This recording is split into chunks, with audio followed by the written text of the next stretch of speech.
Hi my dear friends, welcome to job updates in Telugu YouTube channel. Bharat electronics limited below ఖాళీగా ఉన్నటువంటి 350 ఉద్యోగాలను భర్తీ చేయడానికి నోటిఫికేషన్ విడుదల చేయడం జరిగింది. ఈ బెల్ అనే సంస్థ government of India ministry of defence కింద పనిచేయడం జరుగుతుంది. మనము ఈ జాబ్స్కి గన సెలెక్ట్ అయితే మనకి ఆంధ్రప్రదేశ్ రాష్ట్రంలోని మచిలీపట్నం అనే ప్రాంతంలో, అలాగే తెలంగాణ రాష్ట్రాల వాళ్ళకైతే హైదరాబాద్ సంబంధించినటువంటి ప్లేస్లో మనకి పోస్టింగ్స్ అనేవి ఇచ్చే అవకాశం అయితే ఉంటుంది. ఆంధ్రప్రదేశ్కి సంబంధించి మరియు తెలంగాణకి సంబంధించే కాకుండా కర్ణాటక, ఉత్తరప్రదేశ్, మహారాష్ట్ర, అలాగే తమిళనాడు, హర్యానా, ఉత్తరాఖండ్లో కూడా వేకెన్సీస్ అనేవి ఉన్నాయి. సో ఇవన్నీ కూడా ఏంటి అంటే ఈ బెల్ సంస్థకి సంబంధించినటువంటి ఆఫీస్ లొకేషన్స్ అన్నమాట. ఇక్కడ సెక్షన్స్, డిపార్ట్మెంట్స్, డివిజన్స్, యూనిట్స్ అనేవి మనకి స్థాపించడం జరిగింది. వీటిలో మనకి పోస్టింగ్స్ ఇస్తారు. ఆంధ్రప్రదేశ్ వాళ్ళకి మచిలీపట్నంలో, అలాగే తెలంగాణ వాళ్ళకి హైదరాబాద్లో కూడా పోస్టింగ్స్ అనేవి ఇచ్చే అవకాశం అయితే ఉంటుంది. సో మన రాష్ట్రంలోనే ఉంటూ సెంట్రల్ గవర్నమెంట్ జాబ్ అనేది చేసుకోవచ్చు. ఇక శాలరీ అన్ని వివరాలు తెలియజేస్తాను. ఒకసారి మనము ఈ భారత్ ఎలక్ట్రానిక్స్ లిమిటెడ్ అనేది ఏం చేస్తుంది అనేది మనం చూసినట్లయితే, మిలిటరీకి సంబంధించినటువంటి రేడార్సు, కమ్యూనికేషన్ సిస్టము, నేవల్ సిస్టమ్స్ అంటే నేవీకి సంబంధించి నేవల్ సిస్టము, అలాగే C-41 systems, weapon systems, homeland security, strategic communication, unmanned systems, electronics వార్ఫేరు, tank electronics, అలాగే ఈ సంస్థ బెల్ అనే సంస్థ మనకి రీసెంట్గా ఏవైతే ఎలక్షన్కి సంబంధించినటువంటి ఈవీఎంస్ ఏవైతే ఉంటాయో అవి కూడా తయారు చేస్తుంటారు. సో ఇవన్నీ కూడా మనకి ఈ బెల్ భారత్ ఎలక్ట్రానిక్స్ లిమిటెడ్ అనే వాళ్ళు చేయడం జరుగుతుందన్నమాట. సో వీటిపైన ఆధారపడి మన జాబ్ అనేది ఉంటుంది. ఏదో ఒక యూనిట్లో మనకి ఈ జాబ్ అనేది ప్రొవైడ్ చేస్తారు.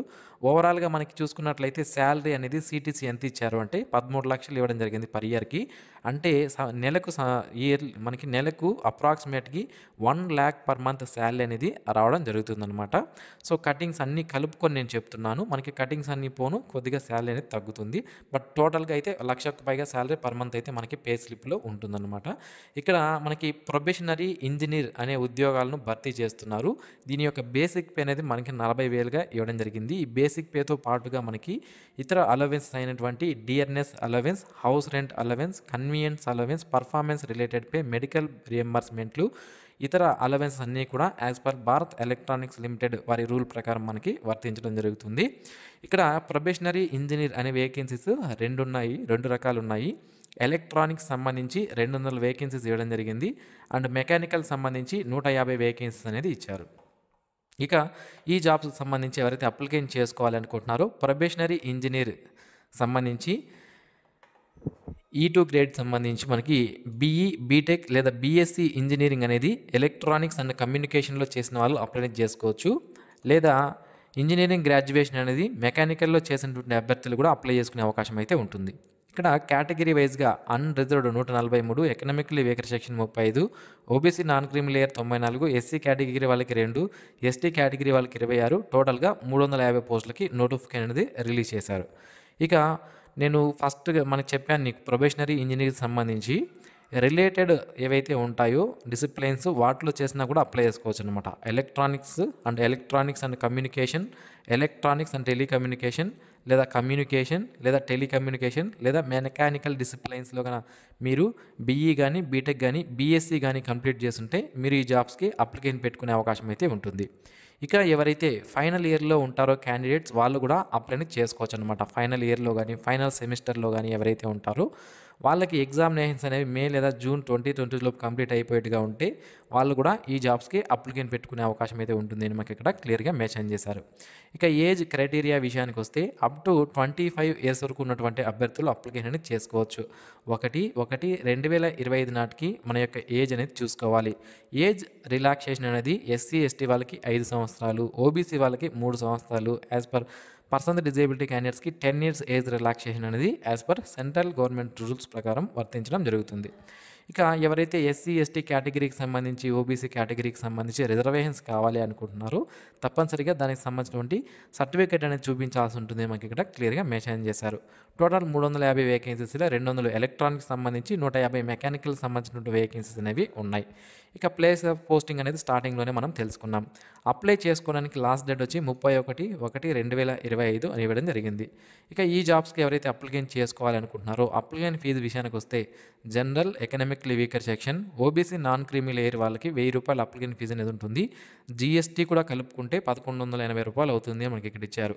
నిరుద్యోగుల పైన కూడా జీఎస్టీ కలపడం ఏంటో నాకు అర్థం కావడం లేదు. నిరుద్యోగులు అంటే ఏ జాబ్ లేకుండా ఉంటారు. అలాంటి వాళ్ళపైన కూడా ఇలాంటి ట్యాక్స్లు వేయడం అనేది అందులోనూ అప్లికెంట్ ఫీజే ఎక్కువ అనుకుంటే మళ్ళీ దానికి జీఎస్టీ కూడా కలపడం అనేది చాలా విడ్డూరంగా ఉంది. దీని గురించి గవర్నమెంట్ ఒకసారి ఆలోచిస్తే బాగుంటుందని నేను అనుకుంటున్నాను. మీరేమనుకుంటున్నారు అనేది కామెంట్లో తెలియజేయండి. ఇక మెథడ్ ఆఫ్ సెలక్షన్ ఏ విధంగా ఉంటుంది అంటే మనకి సెలక్షన్ అనేది కంప్యూటర్ బేస్డ్ టెస్ట్ మరియు ఇంటర్వ్యూ ద్వారా కండక్ట్ చేస్తారు. ఇక ఈ క్వాలిఫైయింగ్ ఎగ్జామ్ మార్క్స్ క్వాలిఫై అవ్వాలంటే ఎగ్జామినేషన్లో ఎన్ని మార్క్స్ రావాలంటే general, OBC, economically weaker section వాళ్ళకైతే 35% మార్క్స్ రావాలి.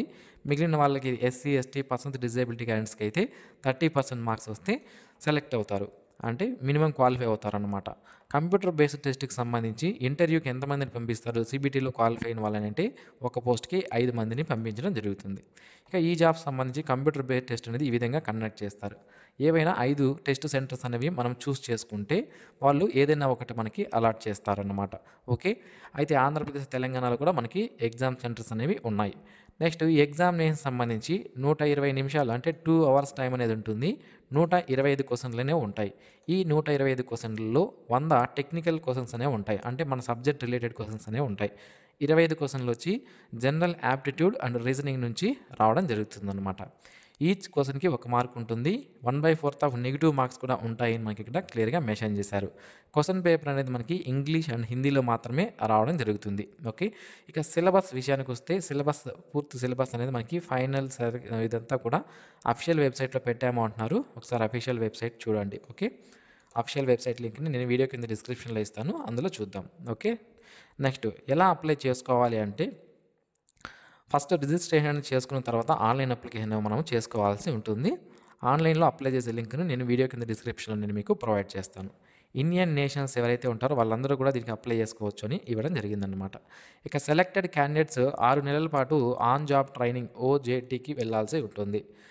తర్వాత మనము 2 సంవత్సరాల పాటు ఇందులో మేము జాబ్ చేస్తాము ఈ సంస్థలోనే అంటూ ఒక అగ్రిమెంట్ కూడా మనం రాయించాలి. అది ఎంతకి అంటే ₹2,00,000 రాయించాల్సి ఉంటుంది. ఒకవేళ మధ్యలోనే మనం 2 ఇయర్స్లోపు వెళ్ళిపోవాలంటే ఈ ₹2,00,000 సర్వీస్ బాండ్ అది రూల్ ప్రకారం మనకు ₹2,00,000 పే చేసి తర్వాత మనం జాబ్ అనేది రిజైన్ చేయాల్సి ఉంటుందన్నమాట. ఓకే, సో ఇది ఫ్రెండ్స్ ఈ నోటిఫికేషన్ సంబంధించినటువంటి పూర్తి వివరాలు. ఆన్లైన్ అప్లికేషన్స్ అనేవి ఆల్రెడీ స్టార్ట్ అయ్యాయి. అప్లై చేసుకోవడానికి లాస్ట్ డేట్ వచ్చి 31 జనవరి 2025 నైట్ 11:59 వరకు కూడా ఆన్లైన్లో అప్లై చేసుకోవచ్చు అని మనకి ఇక్కడ క్లియర్గా మెన్షన్ చేశారు. అండ్ ఈ వీడియో మీకు నచ్చినట్లయితే లైక్ చేయండి. మన వాట్సాప్ గ్రూప్ లింక్ని వీడియో కింద డిస్క్రిప్షన్లో ఇచ్చాను, అందులో జాయిన్ అవ్వండి. And thanks for watching this video. Have a nice day friends.